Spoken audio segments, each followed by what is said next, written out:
A fresh tune from Super Heaven and Long Gone, which kind of leads me into the next bit. Not quite long gone yet anyway, but just before I had to have a look at the front page of this week's journal, you might have heard that this is it. The copy I'm holding right now is potentially the last one, or highly likely. More on that in a bit. Things have been happening even a few hours ago.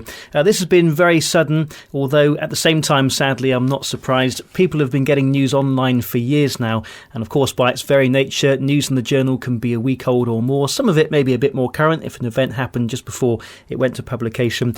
Maybe if, say, 10 or 15 years ago, they set up an online subscription service to access the paper and had that as the same price as the physical copy, things would have been different. Would it have been worth it? Perhaps not. They do have a bit of an online presence, but not much. With regards to the quick closure, they've realised pretty quickly that they can't go on. What I would have expected was an announcement a few months back saying, we'll go up to Christmas and then that will be that. Instead, I first learned about this last night on the Heart of Warminster Facebook page. A friend showed me a post on there. I was at the Fox and Hounds trying to relax and drink beer, and it was like, I don't want bad news.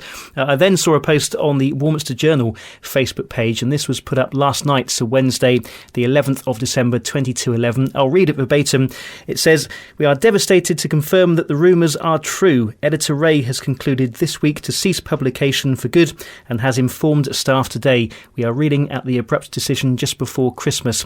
Thank you everyone for your support. We have done all we can and tried to serve our community as a newspaper should. Warminster has sadly lost a significant part of its history today, and we appreciate your well wishes as we lament this momentous occasion for our wonderful town." So with that being said, here's a brief look at potentially the last front page of the Warminster Journal, and last week I never thought I'd be saying that. Now, this is dated Friday the 13th of December 2024, and by the way, I never understood the whole date thing. You could buy the paper on a Thursday, but it was always dated the Friday. Now, I don't know if there's something that everybody else knows and I don't, or if I'm missing something obvious here, but I always found that a bit weird. This is number 7419, A Bounty of Trees to Admire. Father and Mrs. Christmas were on hand at this year's Christmas Tree Festival to welcome all to the well-attended 3-day event. There's a photo there and lots more inside as well. And the other bit, thank you and goodbye. It is with sad hearts that we must tell you that this is the last Warminster Journal we are publishing. During the COVID period, many advertisers moved away from publications like ours onto online sales. They never came back, and there's a picture of the team there as well. It does say Coates and Parker, which is where the journal is or was based. That's still going to continue. It also says at the very end there is little more we can say, except there is a possibility someone will willingly take the journal on and start publishing it again in the new year. Now, with that being said, something I found a few hours back, there's a post online that says, "Hi everyone, I'm Joe McCann, Operations Manager at Wiltshire Publications, the team behind the White Horse News, Melksham News and Frome Times.